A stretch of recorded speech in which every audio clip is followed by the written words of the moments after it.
Ya, Assalamualaikum warahmatullahi wabarakatuh. Ya, baik teman-teman sekalian, para audiens. Ya, kita sambil menunggu narasumber gabung ya, karena beliau masih ibadah. Ya, mungkin kita bisa mulai sekitar 5 sampai 10 menit lagi.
Ya, mohon nanti peserta tolong di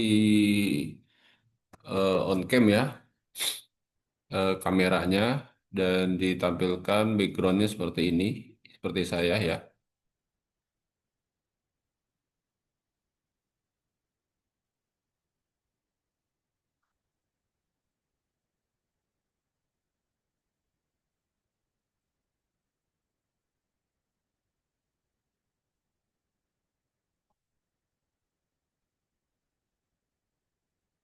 Ya, mohon peserta yang sudah gabung, ya tolong di on cam ya. Dan bagi yang gabung, segera gabung ya. Silakan eh, mahasiswa yang dari Kotrunada, silakan bergabung.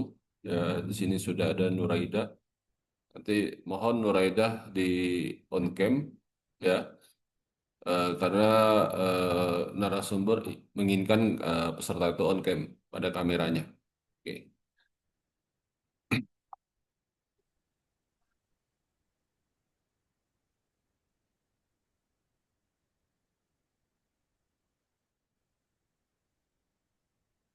Mohon peserta yang sudah gabung, ya tolong di on cam ya. Dan bagi yang gabung sudah gabung ya.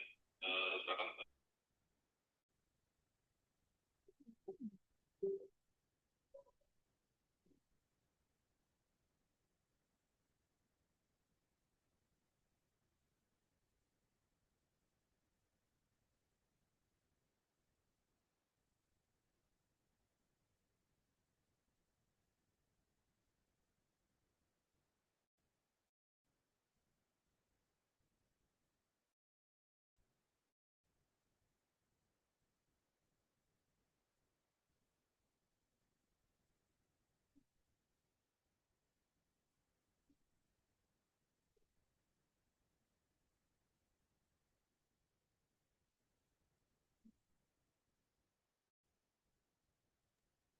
Ya, silakan Kang Rizal.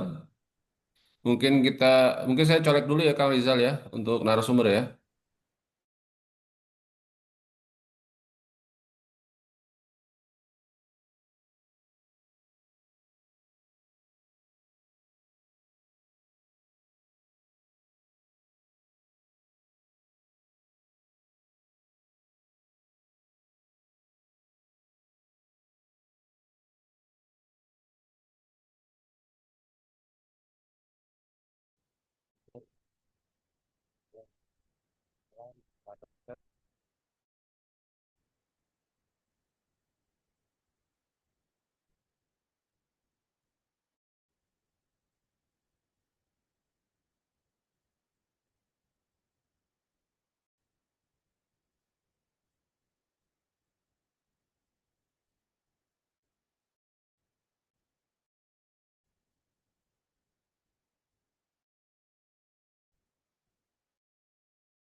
Ya, silakan Mas Rizal ini dibuka karena Prof sudah hadir di tengah kita.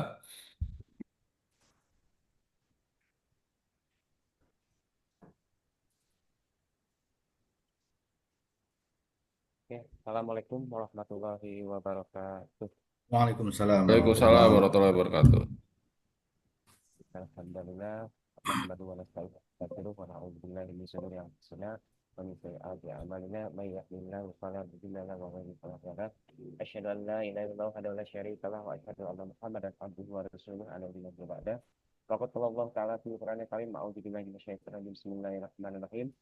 Lang salaka tariqan ila tanisuki ila sayyidina bi tariqan ila jannah. Selamat malam semuanya, Bapak dan Ibu yang saya hormati. Saya Muhammad Fauzi sebagai host ya, moderator MC di acara webinar PK2M yang mengenai tentang filosofi Islam ya.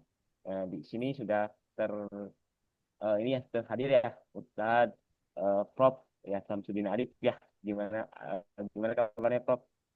Alhamdulillah ya, Alhamdulillah, khair. alhamdulillah. Dan sudah hadir juga oleh eh, teman dan kakak ayahanda saya itu Dr. Faisal Ahmad MA. Gimana dok? Ya, alhamdulillah Keadaannya sehat ya. alhamdulillah ya. Alhamdulillah sehat ya. Alhamdulillah ya. Oke, malam ini kita akan membahas tentang filsafat pendidikan Islam yang akan dipaparkan oleh Prof. Samsudin Arif dan akan dinahkodai oleh moderator kita yaitu Prof. Dr. Faisal Ahmad MA. Eh, Waktu dan tempat kami persilakan, Prof. Baik, Assalamualaikum warahmatullahi wabarakatuh. Waalaikumsalam. Robi sore sodri wa yasir yamri waludatam lisani ya qauli. Baik, para audiens ya, eh, malam ini kita akan mengaji filsafat pendidikan Islam ya dengan narasumber Profesor Dr. Samsudin Arif M.Hum. Nah, saya sedikit membicarakan tentang latar belakang pendidikan beliau ya, lulus S1 yaitu di UIN ya. Kemudian lanjut ke Malaysia ya, S2 di Malaysia. Kemudian lanjut di S3 ya, S3-nya di UIN ya. Eh, dan sampai mendapatkan gelar eh, profesor itu untuk apa dari Universitas Darussalam ya, Prof ya. Oh ya ya, bukan Oh, bukan. dari pemerintah. Dari pemerintah. Tapi home base-nya Prof dari Unida Nah, ya. betul. Dari Ya, Unida ya. kalau kalau home base ya gitu. Ya, ya itu. Ya, emang profesor dari guru dari Kemen ini ya, Prof ya, Kemendikti ya. Oke. Ya, Ya, baik. eh Tak lama-lama ya, kita akan langsung saja untuk apa berdiskusi ya ataupun mendengarkan ya kajian dari Prof. Samsudin Arif ya. eh, Waktu dan tempat saya persilakan Prof. Mungkin bisa ditampilkan Mas Rizal flyernya, itunya PPT-nya.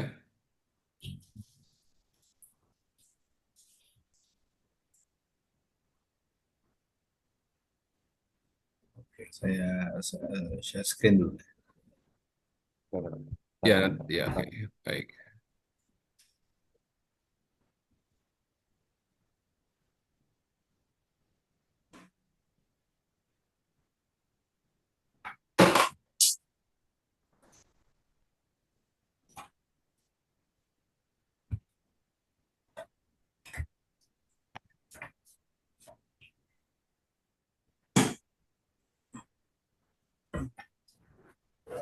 Sudah terlihat ya?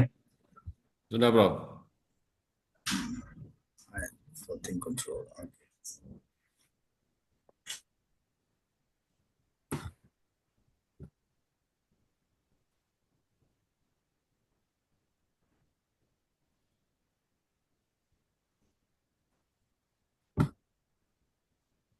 Bismillahirrahmanirrahim. Assalamualaikum warahmatullahi wabarakatuh. Waalaikumsalam warahmatullahi wabarakatuh. Alhamdulillah. Alhamdulillahilladzi khalaqas samaa wa ja'ala fiha sirajan wa haja wa khalaqal arda wa ja'ala fiha subulan fijaja.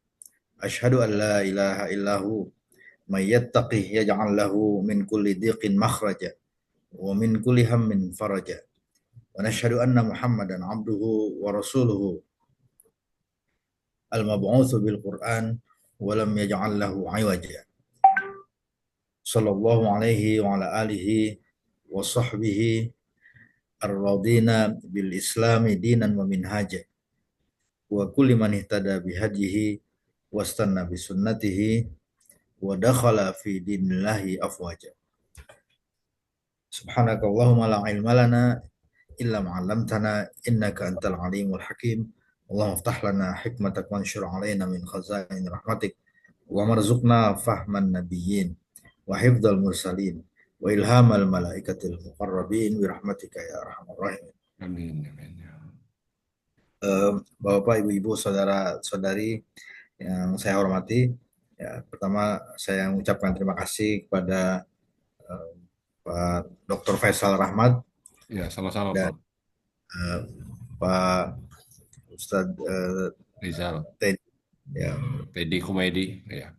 Teddy Humaydi, ya, dan teman-teman dari PK2M yang menginisiasi webinar pada malam hari ini, di mana kita akan diskusi tentang filsafat pendidikan Islam yang kebetulan ya bukunya baru terbit ya di akhir tahun lalu. Filsafat pendidikan Islam. Tadi saya sudah kirimkan itu tautan katalognya di grup, mungkin sudah di-share. Ya. Sudah, Prof.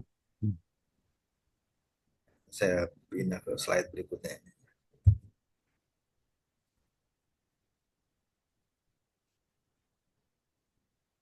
Pindah. Sudah.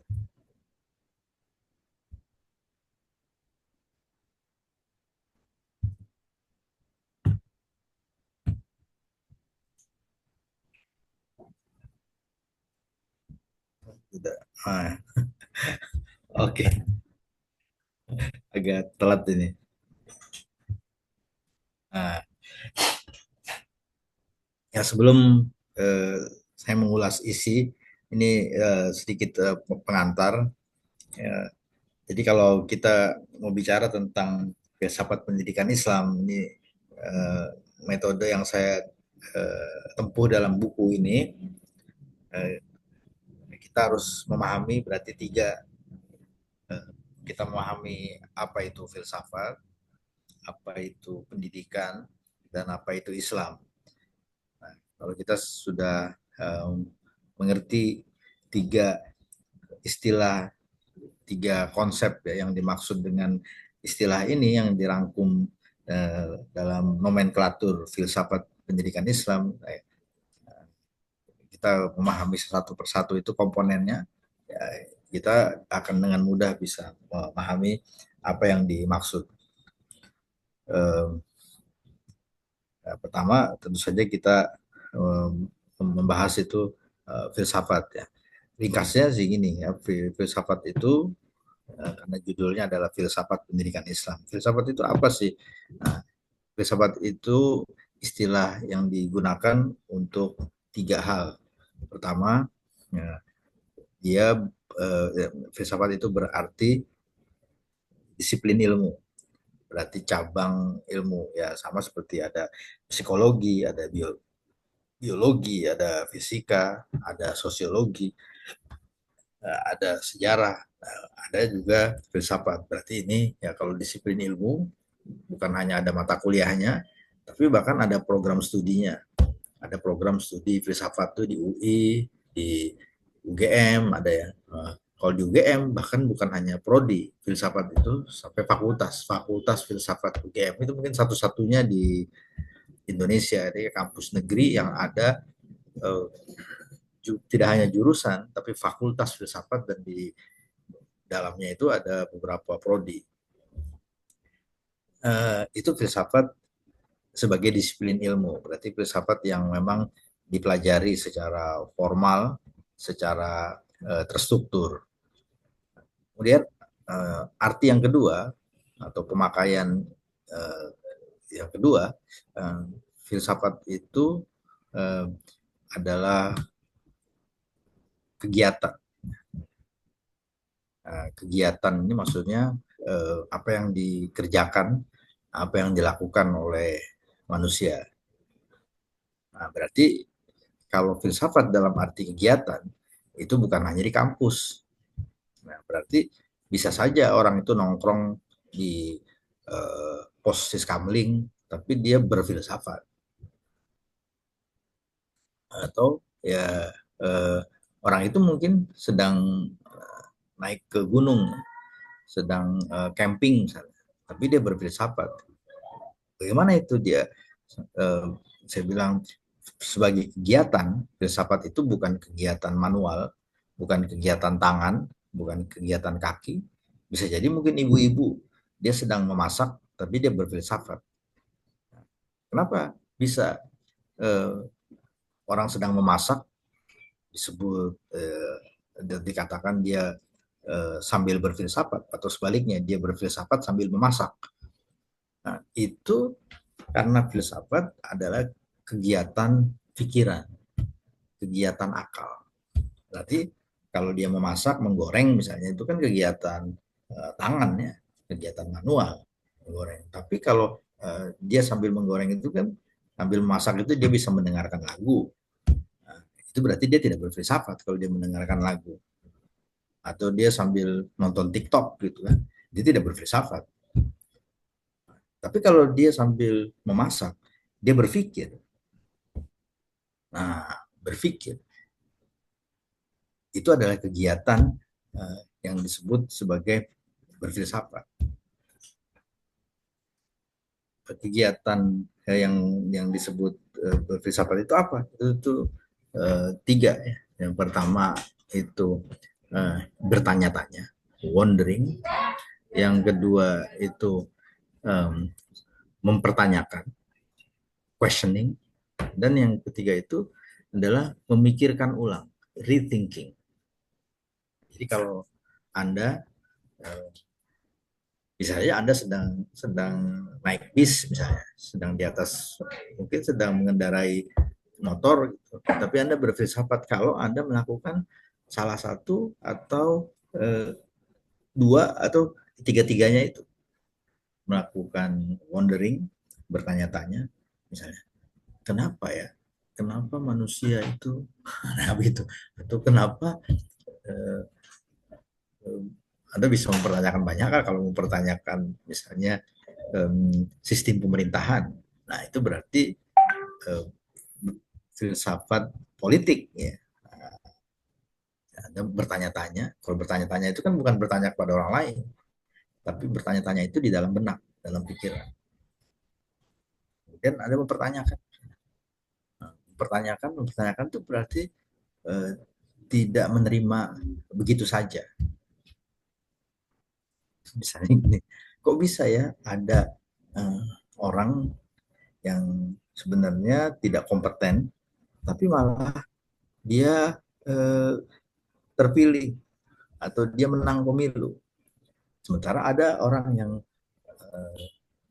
yang kompeten, yang punya kualifikasi, kemampuan, tetapi tidak terpilih. Kok bisa ya? Nah itu pertanyaan, itu questioning. Itu Anda tuh mulai berfilsafat. Makanya ada ya, ada filsafat politik, ada filsafat pendidikan, ada filsafat ekonomi, ada filsafat matematika, philosophy of mathematics. Itu apabila Anda bertanya-tanya, mempertanyakan, atau memikirkan konsep-konsep dalam matematika, rumus-rumus dalam matematika. Itu filsafat matematika. Itu filsafat dalam arti yang kedua, kegiatan. Yang ketiga, itu filsafat sebagai worldview, sebagai pandangan semesta. Nah, kalau filsafat eh, dalam arti pandangan semesta itu seperti yang kita eh, mungkin pernah atau mungkin sering jumpai istilah filsafat hidup. Nah, itu ya, filsafat hidup itu misalnya begini, kalau dia sih eh, yang penting hidup itu bahagia meskipun pas-pasan, bahkan mungkin meskipun hidupnya susah atau miskin, tapi kok dia bisa bahagia. Oh, itu karena filsafat hidupnya lain. Nah, itu filsafat hidup orang itu artinya adalah nilai-nilai yang dianut oleh eh, individu tersebut dalam menjalani hidup ini. Itu filsafat hidup. Itu berarti penggunaan filsafat di situ bukan seperti yang pertama disiplin ilmu.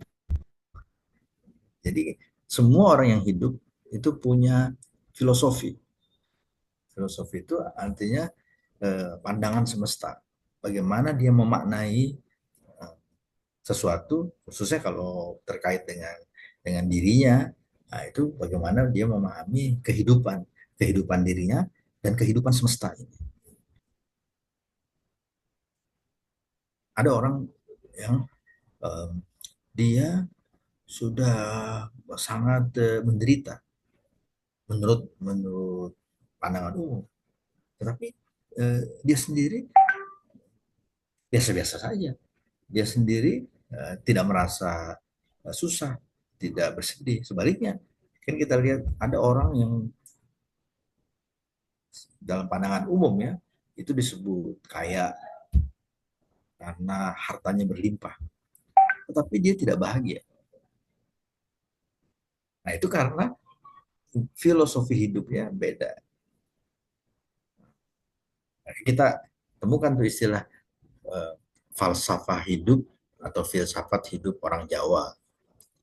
Itu belum tentu sama dengan filsafat hidup orang Sumatera misalnya, orang Padang. Lagi ada filsafat hidupnya orang Jerman, ada filsafat hidupnya orang Jepang, kayak apa ika ikigai ya, apa ada tuh istilahnya tuh ya, filsafat hidup. Nah, itu eh, istilah yang ketiga. Nah, sekarang kalau kita kaitkan dengan pendidikan, itu filsafat pendidikan itu berarti adalah eh,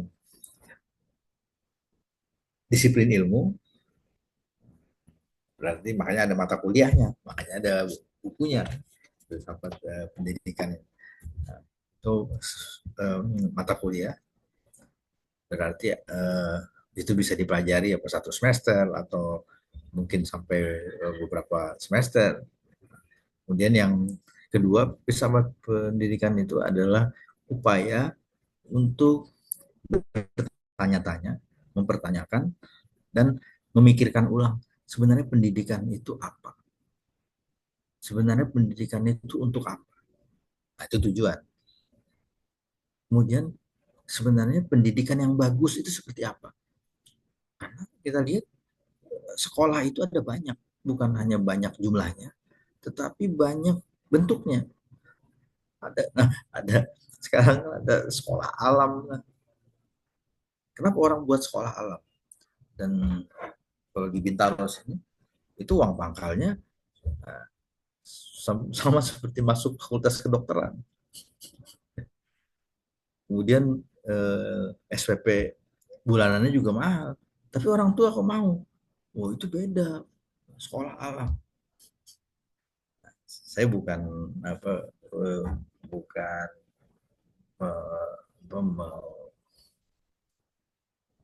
mempertanyakan ya, tapi ini artinya sebagai contoh bagaimana kita melihat secara kritis pendidikan, baik itu sebagai proses, sebagai institusi, sebagai kelembagaan, pendidikan itu yang dilembagakan maupun ya, pendidikan sebagai kurikulum ataupun pendidikan dalam arti yang sangat luas. Nah itu eh, keseluruhan itu semua, jadi keseluruhan dari eh, pertanyaan-pertanyaan yang dilontarkan, pikiran-pikiran, renungan-renungan, termasuk ya kritik-kritik dan uraian-uraian tentang apa itu hakikat pendidikan, apa itu tujuan pendidikan, dan bagaimana sebenarnya cara mendidik yang ideal, sebenarnya eh, apa yang ingin dihasilkan dari eh, proses pendidikan yang karena orang tua itu mau membayar sampai puluhan hingga ratusan juta. Nah, itulah yang dibahas sebenarnya dalam filsafat pendidikan. Nah, tinggal komponen yang terakhir, Islam, filsafat pendidikan Islam. Kan kita lihat kalau ada sistem untuk misalnya pendidikan anak usia dini atau TK itu ada sistem Montessori. Itu kan dari Eropa ya. Berarti memang sistem pendidikan itu belum tentu sama antara satu negara dengan negara yang lain, satu budaya dengan budaya yang lain. Ya, mungkin ada kesamaan, tapi belum tentu seluruhnya 100% itu sama. Nah, kenapa terjadi perbedaan-perbedaan itu? Perbedaan itu karena filsafat pendidikan yang dirumuskan. Kalau kita mungkin dalam Sisdiknas itu belum tentu sama konten Sisdiknas kita, undang-undang sistem pendidikan nasional kita belum tentu sama dengan misalnya undang-undang sistem pendidikan di Malaysia. Karena kan memang kita republik, mereka kerajaan. Dan kalau di Malaysia agama resmi negara itu Islam. Kalau kita agama resmi kita Indonesia bukan hanya Islam, Islam yang salah satu. Lihat ya, perbedaan konteks politik, perbedaan latar belakang historis, itu semua mempengaruhi. Nah, begitu juga jangan kita kira orang Barat itu semua sama. Orang Barat itu antara Inggris dengan Perancis, nah, itu eh, ada samanya, tapi banyak bedanya juga. Antara Perancis dengan Jerman, antara orang Jerman dengan orang Polandia, sistem pendidikan mereka itu tidak 100% sama. Nah, itu konteks geografis dan bangsaan. Nah, begitu juga kalau filsafat pendidikan itu, filosofi dasar dari pendidikannya, kebijakan-kebijakan pendidikan itu eh, ber, eh, berlandaskan atau mengacu pada nilai-nilai agama yang dianut oleh bangsa, oleh pemerintah, ya, oleh eh, para pendiri lembaga pendidikan. Ya, kalau di Indonesia kan banyak, ada jumlah pesantren itu sekarang sudah lebih dari 10.000 ya. Kalau nggak salah 30-an ribu jumlah pesantren. Nah, pesantren itu adalah lembaga pendidikan. Nah, yang mendirikan pesantren itu adalah orang-orang yang beragama Islam.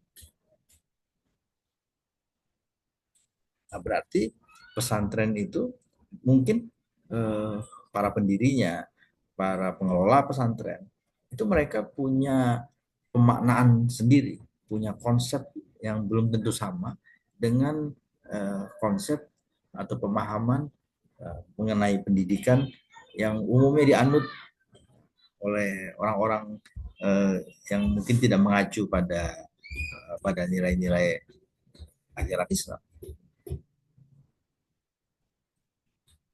Nah, disitulah maka bagi bab yang ke-9, ya modul yang ke-9 di sini, itu kami membahas filsafat pendidikan Islam dalam sistem dan tradisi pesantren. Jadi eh, kalau di Indonesia pesantren ya, kalau di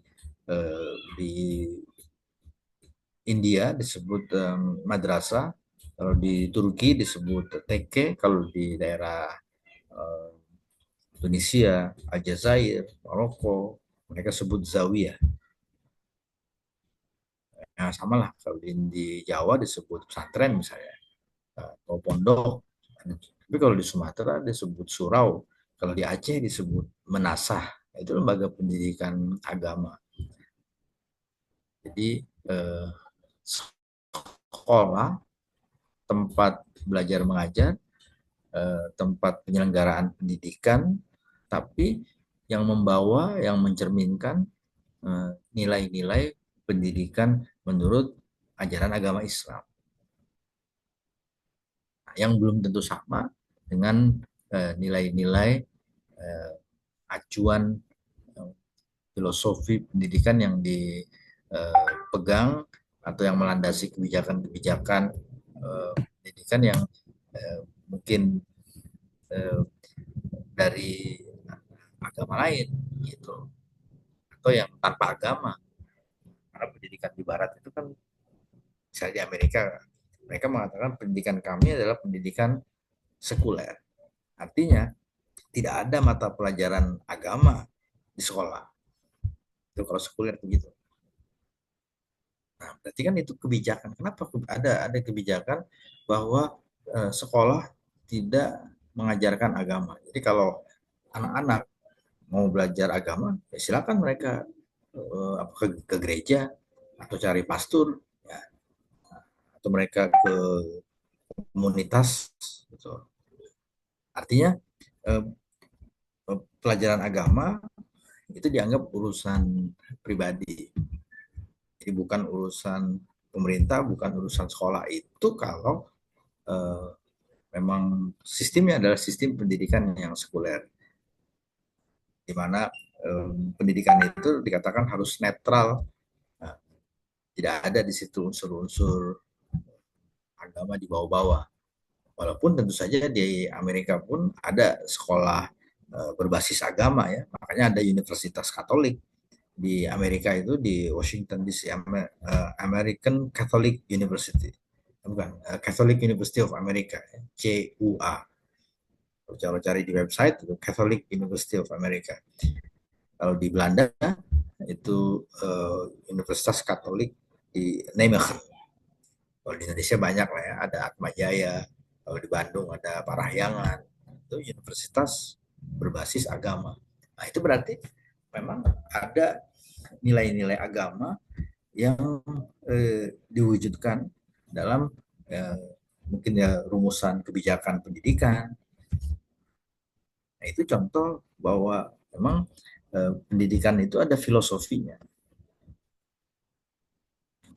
Nah, berarti kalau kita orang beragama Islam, tentu saja kita mestinya ya punya motivasi, punya eh, juga dorongan untuk menggali, untuk mencari, untuk memahami sebenarnya pendidikan yang saya lalui, pendidikan yang saya terima, atau kalau Anda sekarang sebagai pendidik, ya, dulu sebagai peserta didik, nah, sekarang sebagai pendidik misalnya, apakah sebenarnya eh, yang kita saat ini kerjakan, yang kita lakukan, itu sudah sesuai atau belum dengan ajaran Islam?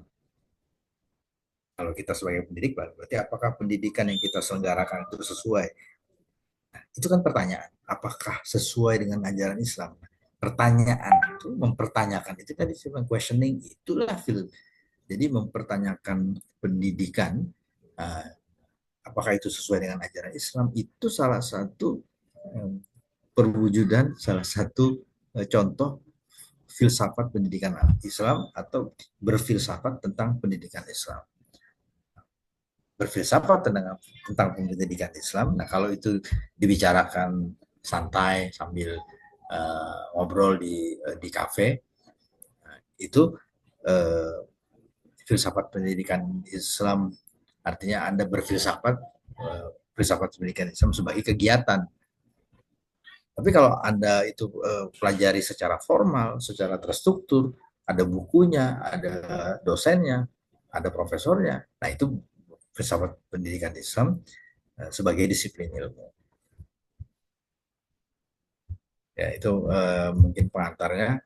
Um, dan ya, misalnya ya, kalau kita bahas dari uh, arti pendidikan itu apa, belum tentu sama. Lihat orang-orang Barat sendiri punya definisi yang berbeda-beda. Kenapa berbeda? Ya karena itu terkait dengan dasar pikirannya, gagasannya tentang pendidikan dan juga tujuannya. Dia mengatakan, oh pendidikan itu adalah upaya membangun manusia. Seperti lagu Indonesia Raya itu kan, bangunlah jiwanya, bangunlah badannya, bangun jiwa itu, bangunlah badannya, bangunlah jiwanya. Jadi membangun jiwa. Gimana tuh membangun jiwa? Biasanya kan orang kan membangun rumah, kan? Membangun hotel, membangun mall. Ini membangun jiwa. Walaupun istilahnya dalam bahasa Inggris itu membangun jiwa itu adalah human development, membangun manusia. Gimana tuh membangun manusia? Apa bedanya membangun manusia dengan membangun hotel? Kalau membangun hotel kan pakai pasir, semen. Kalau membangun manusia pakai apa? Nah, pertanyaan itu adalah pertanyaan filosofis. Ada yang bilang, oh bukan, pendidikan itu adalah membentuk karakter. Apa itu karakter? Watak. Apa itu watak? Watak itu kebiasaan yang kemudian uh, menjadi satu dengan diri manusia. Jadi misalnya kan, uh, kenapa banyak sekali uh, terjadi praktek-praktek yang tidak etis. Ya, kita lihatlah seperti korupsi, itu bukan hanya tidak etis ya, korupsi itu ya bahkan melanggar hukum kan, dan merugikan orang lain, merugikan orang banyak. Nah, kenapa terjadi begitu? Kita bilang, oh, padahal kan dia seperti yang kasusnya ya, terlalu banyak lah untuk disebutkan. Nah, itu apa sebabnya? Oh, itu mungkin karena pendidikan kita misalnya gagal. Kita bilang pendidikan gagal. Apa sebabnya? Kenapa? Apakah di sekolah itu dari SD, dari TK, SD, SMP, SMA itu uh, tidak diajarkan nilai-nilai kebaikan? Apakah tidak diberitahu perkara-perkara yang buruk itu apa? Oh iya, guru sudah mengajarkan. Jadi apa yang salah dengan pendidikan? Nah, pertanyaan apa yang salah?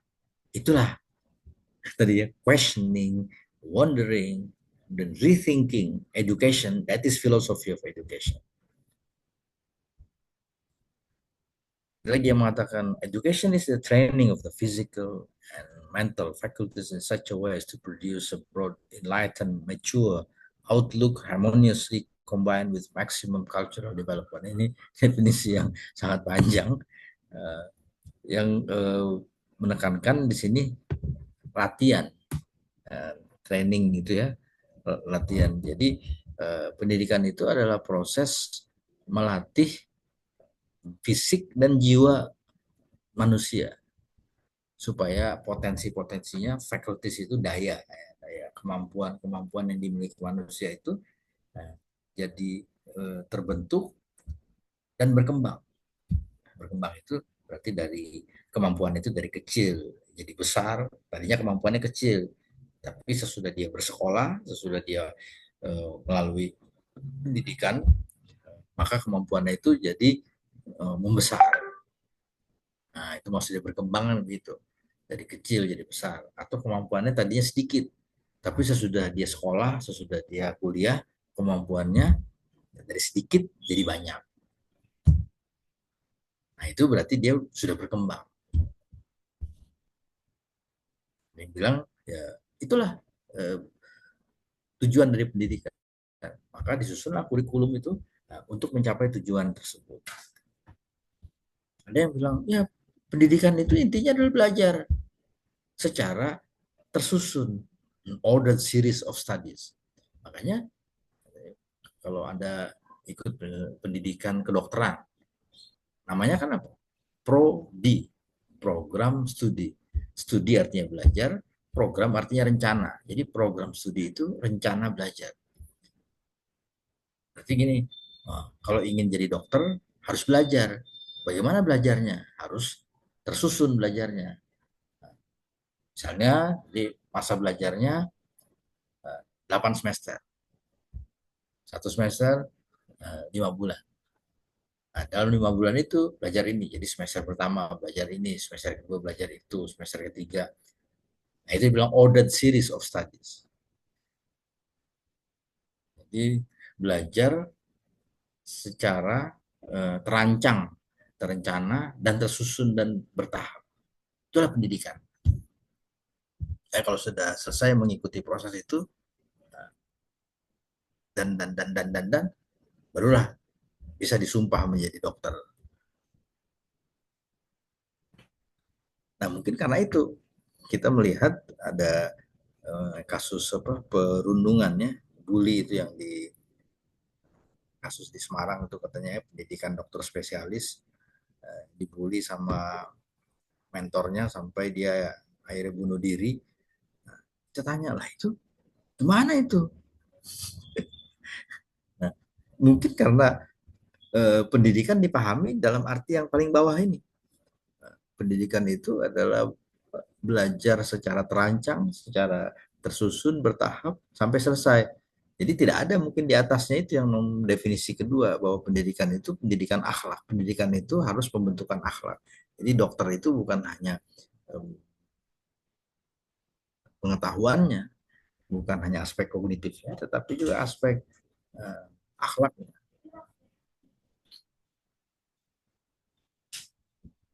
Nah, ini sebagai contoh saja. Dan biasanya kalau kita bicara tentang filsafat pendidikan, biasanya itu dikutiplah dan dibahaslah itu gagasan-gagasan mengenai pendidikan yang dikemukakan oleh para filosof seperti Plato, kemudian muridnya Aristoteles, Plutarch, kemudian Quintilian ini pemikir Romawi ya. Kalau Plato, Aristoteles itu pemikir Yunani kuno. Nah, itu definisi mereka, penekanannya itu juga tidak sama. Aristoteles menekankan pendidikan itu individu, orang per orangan. Sementara Plato menekankan pendidikan itu adalah tugas negara. Dan tujuan pendidikan itu adalah mencetak warga negara yang taat, warga negara yang baik, warga negara yang berguna. Anda mungkin sering dengar tuh istilahnya. Ya. Tujuan pendidikan adalah melahirkan lulusan-lulusan yang berguna bagi nusa dan bangsa. Nah, itu nusa itu city, negara, kemudian bangsa itu society. Itu pernyataan seperti tadi, yang berguna bagi nusa dan bangsa, itu sangat platonik. Nah, itu filosofi pendidikan menurut Plato. Jadi pendidikan itu diarahkan untuk mencapai tujuan bersama, tujuan yang lebih besar, bukan tujuan orang perorangan. Dan ini nanti akan ada implikasinya, akan berdampak pada kebijakan sampai ke kurikulum.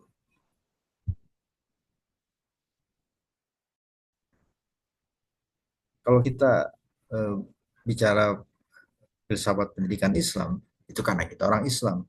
Apakah orang agama lain juga punya? Iya punya. Makanya, nah ini ya, orang Kristen juga punya filsafat pendidikannya tersendiri. Christian Philosophy of Education.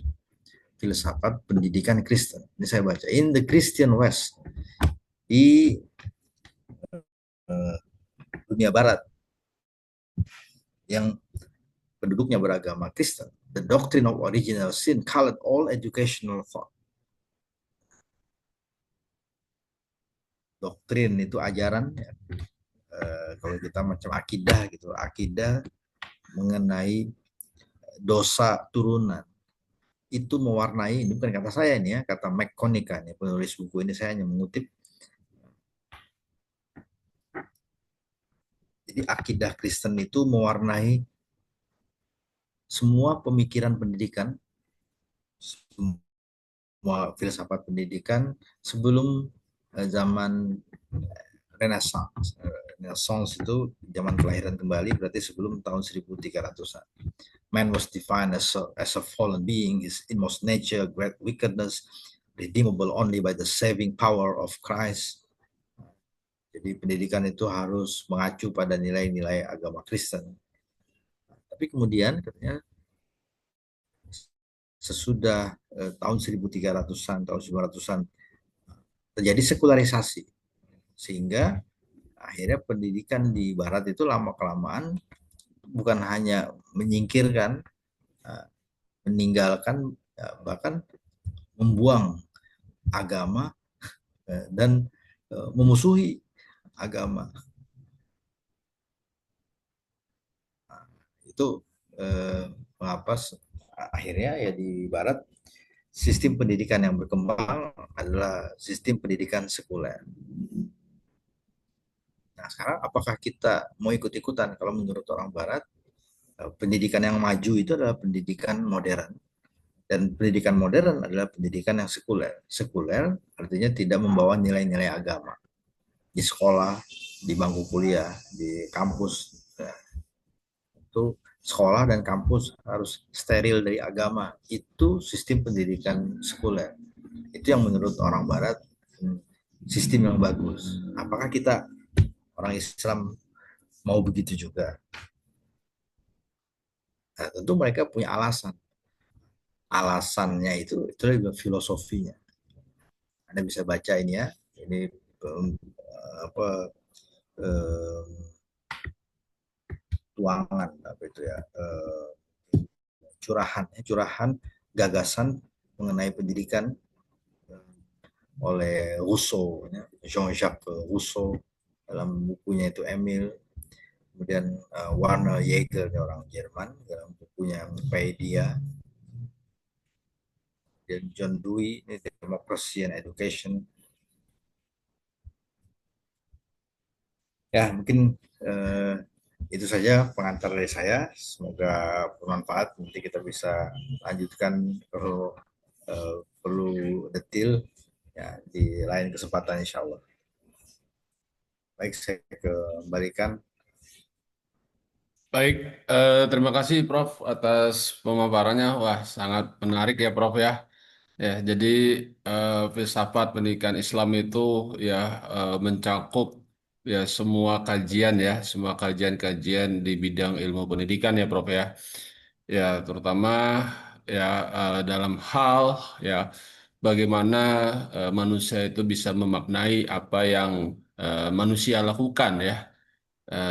Sepanjang ya apa yang dilakukan itu bermakna buat dirinya sendiri maupun orang lain. Bukan begitu Prof ya? Oke. Ya, jadi menarik sekali Prof tadi ada apa filsafat gereja atau Kristiani dan sebagainya ya. Terus mungkin ada juga filsafat Yahudi kali ya Prof ya. Filsafat pendidikan Yahudi Oh, ya. Ya. mungkin versi Yahudi mungkin nanti ya bisa apa istilahnya konfigurasi lah nanti dalam dunia keislaman gitu ya. Jadi kan intinya Islam ini bagaimana kita bisa memaknai hakikat ya kehidupan manusia ini di dunia ya. Jadi tidak hanya hablum minallah saja, tapi hablum minannas juga harus dijunjung tinggi ya, Prof ya. Baik, teman-teman, ada yang ingin ditanyakan, silakan teman-teman. Mungkin bisa dipandu oleh eh, ini Pak Ustadz Rizal mungkin. Ya.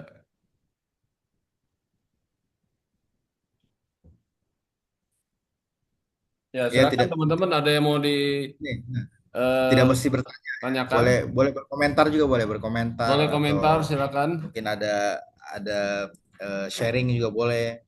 mau menyampaikan pendapatnya boleh juga. Tidak mesti bertanya, silakan. Kalau ada Ya, pendapat silakan yang mungkin berbeda. mungkin dari Rusdi mungkin ya. Saudara Rusdi mungkin dia ini salah satu bimbingan saya ini, Prof. Dia Oke. apa intens itu. Dia emang senang berfilsafat itu ya. Jadi eh, tepat sekali kalau saudara Rusdi untuk menanyakan kepada pakarnya langsung gitu ya. Ya, mungkin atau yang lain ya, mungkin yang mau menanyakan tentang filsafat ya. Oke, se- Berkomentar mungkin juga perlu boleh berkomentar. pancingan dulu kali ya, Prof ya. Ya, ya, Bu. Ya kalau kalau tidak ada ya udah sudah di akhiri saja nggak apa-apa juga. Ya, Bapak harus distimulasi dulu, Prof, sepertinya kayaknya. Ya. Eh, oke, pertanyaan saya, Prof, ya. Apakah filsafat pendidikan Islam ini itu bisa nggak diterapkan ya dalam kehidupan khususnya pondok pesantren ya, Prof, ya? Artinya apakah eh, santri ini harus berfilsafat gitu pada saat dia melakukan aktivitas kesantriannya gitu, Prof. Ya, terus yang berikutnya, terus bagaimana menjalin komunikasi ya? Artinya kan filsafat ini tidak hanya untuk diri sendiri, tapi untuk orang lain ya. Ya, bukan begitu ya, Prof ya?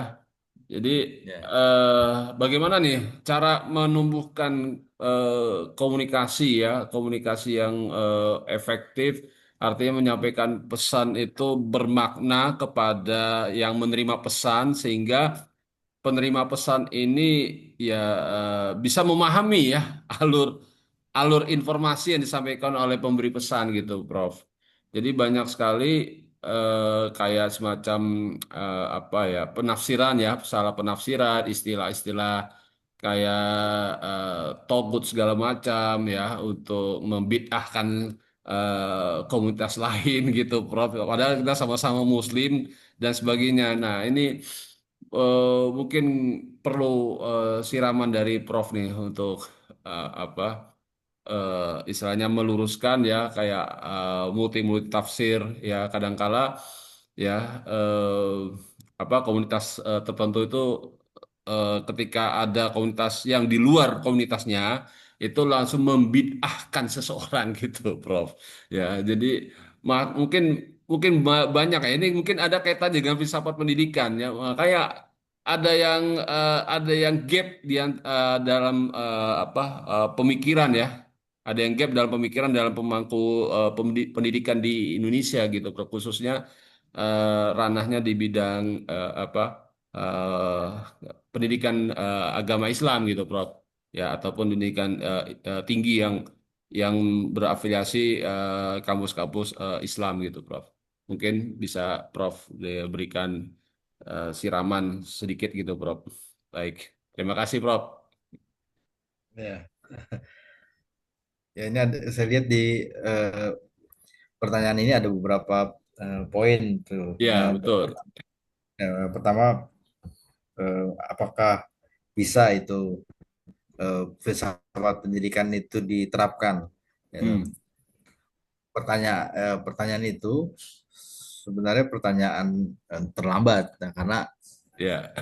karena karena itu pertanyaan itu dilakukan sebelum harusnya ya dilakukan sebelum ada lembaga-lembaga pendidikan. Tapi kan Iya, lembaga pendidikan Islam itu sudah ribuan tahun. Al Azhar saya sudah lebih dari 1000 tahun. iya, iya. Al Azhar lebih dari 1000 tahun ya.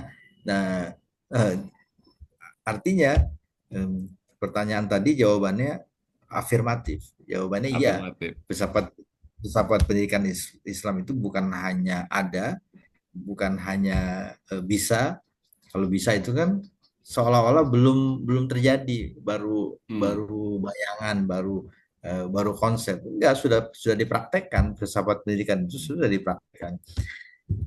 Jadi orang mendirikan lembaga pendidikan itu pasti ada alasannya. Nah, kalau kita lihat misalnya semua lembaga pendidikan itu ada namanya visi dan misi. Nah, visi dan misi itu adalah filosofinya dia.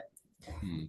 Visi dan misi suatu sekolah itu adalah filsafat pendidikan eh, sekolah itu. Dan sekolah itu kan ada yang mendirikan. Misalnya kayak Muhammadiyah, itu Kiai Ahmad Dahlan. Berarti Ya. sekolah-sekolah Muhammadiyah itu mengejawantahkan, mewujudkan visi dan misi, dan itu adalah filsafat, filosofi pendidikan Kiai Ahmad Dahlan. Hmm. Beliau orang Islam, berarti sekolah-sekolah dan lembaga-lembaga pendidikan Muhammadiyah, kampus-kampus itu adalah praktek nyata dari filsafat pendidikan Islam yang dirumuskan oleh Kiai Ahmad Dahlan. Gitu. Nah, kalau universitas nih, Ummul Qura dan pesantrennya itu kan juga didirikan dengan visi dan misi. Visi dan misinya itu yang merumuskan adalah Pak Kiai. Nah, berarti pesantren Ummul Qura ini adalah perwujudan dari filsafat pendidikan Pak Kiai almarhum ya Kiai Abdul Mubin kan. Gitu. Itu yang pertama. Kemudian poin yang kedua tentang apakah santri ini perlu diberikan pemahaman tentang filsafat pendidikan. Nah, itu tadi ada apa yang kita maksud dengan filsafat pendidikan. Apakah yang pertama disiplin ilmu, kalau disiplin ilmu, kalau santri itu belum perlu.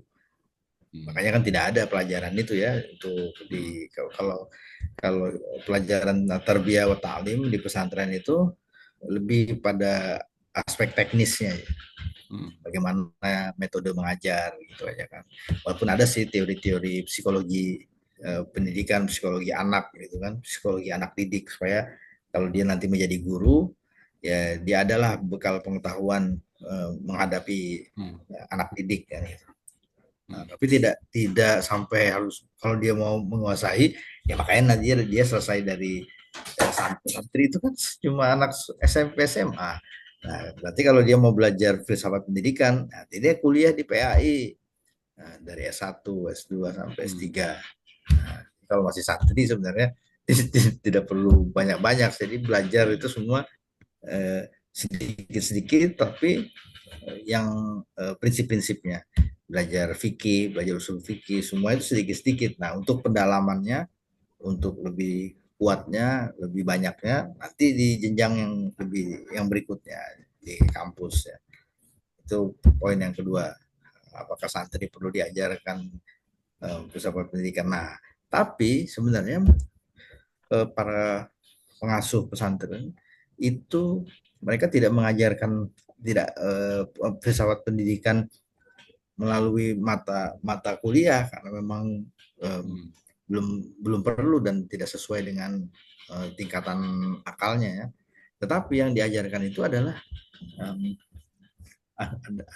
nilai-nilai pendidikan yang diajarkan dan diajarkan itu tidak selalu secara verbal tapi melalui program-program. Nah, jadi adanya misalnya program pramuka, adanya program apalagi itu ya kalau di penugasan-penugasan gitu ya, penugasan-penugasan praktis, nah, Ya, satgas termasuk lah paling enggak ya. ya termasuk keorganisasian itu. Keorganisasian itu adalah sebenarnya mencerminkan filosofi pendidikan pesantren tersebut. Jadi, kan adanya organisasi itu kan disengaja. Jadi Pak Kiai menyuruh bahwa santri-santri ini harus punya organisasi dan supaya mereka bisa belajar manajemen.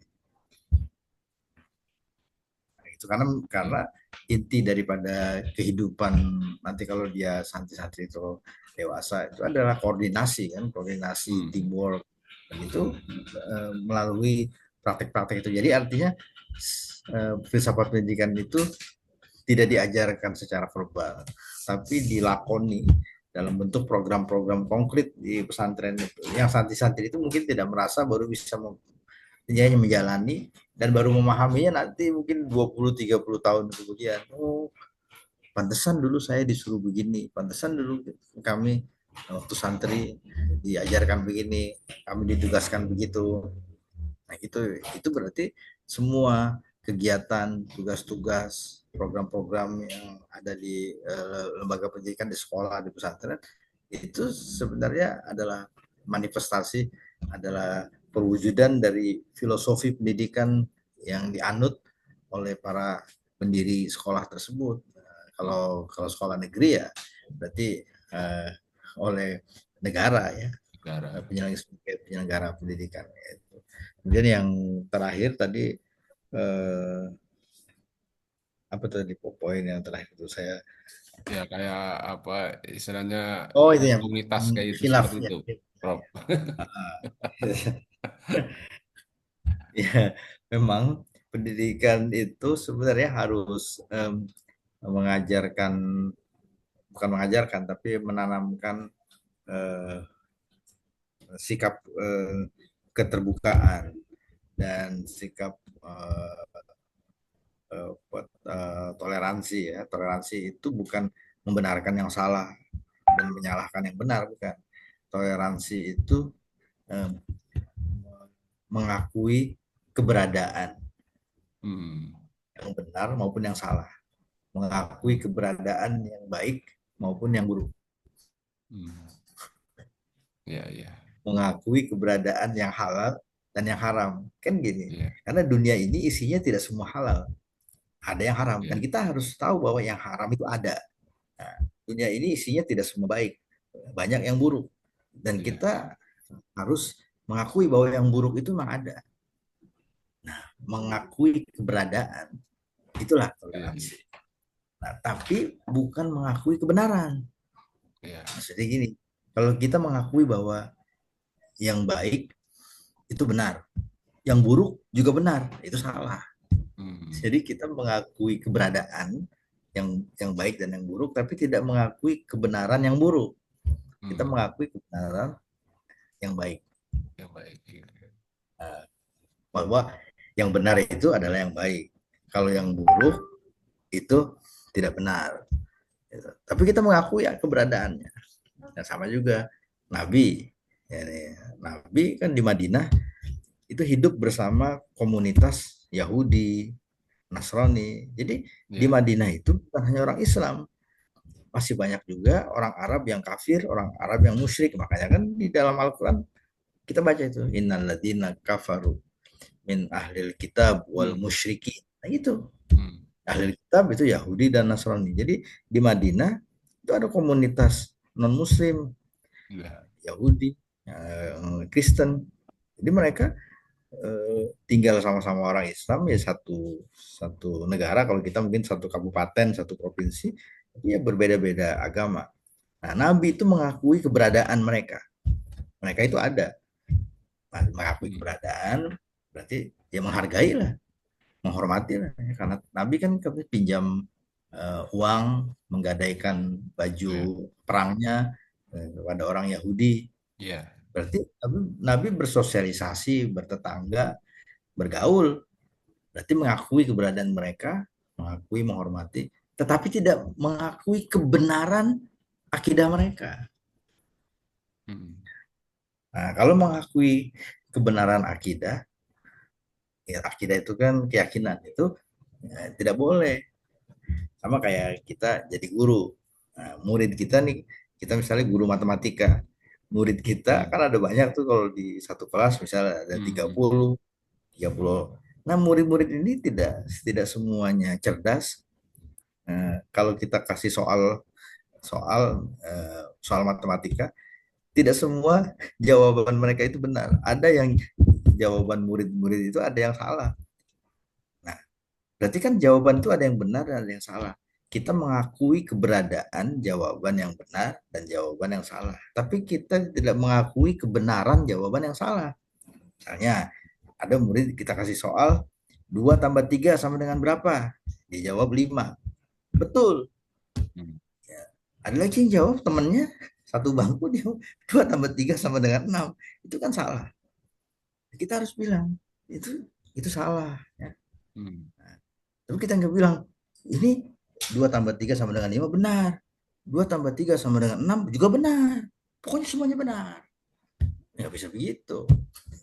Guru harus dia mengakui ada jawaban yang salah, ada, tapi tidak mengakui bahwa jawaban yang salah itu benar. Ya. Jadi kita harusnya begitu. Itu yang disebut toleransi.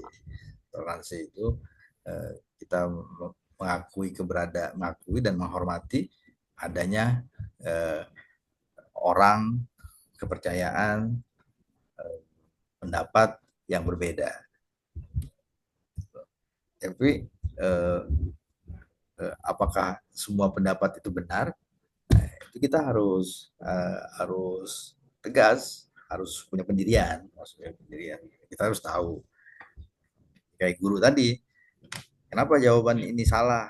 Dia harus bisa menerangkan kepada muridnya dan harus persuasif. Oh begini komunikasinya itu ya seperti apa Pak Dr. Faisal bilang tadi ya. Bagaimana guru itu mengkomunikasikan supaya muridnya itu bisa memahami. Oh, kenapa 2 tambah 3 sama dengan 6 itu salah? Karena begini. Akhirnya dia mengubah. Oke lah kalau gitu, mulai sekarang saya tidak akan menjawab 6, 2 tambah 3 tambah 3. Nah itu dia jadi nggak bisa juga dia hanya memaksa. Pokoknya kalau kamu jawab 6 lagi, kamu akan saya, ini nggak boleh ada ancaman, nggak boleh ada apa kekerasan apalagi di situ ya, nggak boleh. Tapi harus ada eh, komunikasi, harus ada penjelasan yang rasional, yang masuk akal ya. Ya, baik. Nah, Baik, yang satu lagi, oke, ini silakan. Pak Profesor Silakan, Bro. tadi. Kalau kalau tadi kan contoh matematika. Bagaimana Ya, kalau khilafiyah tadi contoh ya, ya. yang kalau di dalam agama itu kan ada dua, ada persoalan-persoalan itu yang jadi apa silang pendapat itu persoalan usul, persoalan yang prinsipil, yang pokok. Nah, ada persoalan yang bukan pokok tapi cabang. Berarti persoalan yang eh, tidak prinsip. Apa bedanya? Nah, kalau prinsip itu berarti apabila berbeda itu jadinya kufur, dikafir orang itu. Nah, tapi kalau tidak prinsip berbeda itu tidak jadi kafir. Misalnya eh, menurut misalnya ada ulama yang berpendapat sholat misalnya ya jangan sholat lah ya, kayak ini contoh makanan ada ulama yang berpendapat kodok itu haram tapi ada ulama yang berpendapat kodok itu tidak haram dia tidak bilang halal cuma dia bilang itu tidak haram itu tahun 90 ya jadi heboh tuh nasional ya seorang anggota di Komisi Fatwa MUI bilang kodok itu tidak haram. Nah gitu. Kemudian wartawan di media katanya kodok itu halal. Jadi kata Pak Kiai itu, saya tidak bilang halal, saya bilang tidak haram. Tidak Nah halal ya. ya, itu sebenarnya tidak prinsipil. Artinya ulama yang mengharamkan itu tidak kafir, ulama yang tidak mengharamkan itu juga dia tidak jadi kafir. Maksudnya dia tidak kafir gara-gara mengharamkan kodok atau tidak mengharamkan kodok tidak jadi kafir. Nah, sama juga sekarang begini. Kita percaya kepada malaikat. Nah, terus tanya, malaikat itu sayapnya berapa? Kalau burung sayapnya 2. Malaikat yang bilang sayapnya 2 ada 400. Enggak 4.000. Itu kita berbeda di situ. Itu perbedaan kita tentang jumlah sayap malaikat tidak menjadikan kita kafir. Jadi yang bilang sayapnya 400 tidak kafir, yang bilang sayapnya 4.000 juga nggak kafir. Nah, kalau kita bilang malaikat itu ada. Terus teman kita orang Islam, tapi dia bilang malaikat itu nggak ada. Jadi dia nggak percaya. Itu baru dia jadi kafir. Karena percaya kepada malaikat salah satu rukun iman. Itu kalau rukun itu pokok, rukun Islam itu pokok. Tapi kalau yang tidak rukun, yang tidak pokok, itu dibilang furu' ya, cabang itu, itu harusnya kita tidak apa tidak bersikeras lah, dan juga apalagi sampai saling menyerang terus sampai timbul rasa kebencian atau permusuhan, itu tidak boleh. Itu saya kira mungkin yang diajarkan berarti sikap itu ya, bagaimana menyikapi perbedaan pendapat. Ya, baik. Baik, menarik sekali ini, Prof. Ya, atas rangkaian jawabannya. Ya, mungkin di antara peserta masih ada waktu. Ya, silakan ada yang mau ditanyakan, teman-teman. Ini kesempatan langka. Ya, silakan dimanfaatkan. Masih ada waktu beberapa menit lagi. Ya, eh, baik. Jadi sangat variatif ya, Prof ya, dalam hal menanggapi ya persoalan-persoalan yang ada di bangsa kita ya, terutama bangsa kita ini ya. Kalau menurut saya sih ya unik ya, orang kita ini unik, Prof. Ya, makanya banyak orang luar itu tertarik ingin belajar filsafat pada negara kita. Hmm. Ya kan? Nah itu karena kita sendiri kan ada dua versi kan, banyak ada yang mutlak mengadopsi filsafat Barat, ada yang mutlak filsafat Al-Ghazali, misalkan dari apa Timur Tengah ya, atau Al-Kindi dan sebagainya gitu, Prof. Ya, nah itu banyak ya di antara apa guru-guru kita yang seperti itu ya. Baik, teman-teman, ada yang mau ditanyakan mungkin ya di antara teman-teman, silakan ya. Oke, baik kalau gitu mohon izin Prof, mungkin bisa kita Ya, simpulkan ya. Ya, ya, silakan. ya secara garis besar aja ya Prof ya. Jadi Hmm. pendidikan merupakan adalah perkembangan manusia ya. Jadi artinya perkembangan manusia ini ya dimulai ya dari apa dari awal dia lahir ya sampai dia besar, kemudian dari awal itu dia mengenal reaksi, mengenal stimulus dan sebagainya, terus bagaimana dia bisa memiliki sikap atau reaktif dan dia memiliki kemandirian pada usia dewasanya, terutama pada saat manusia ini berinteraksi, bersosialisasi dengan sesamanya ya.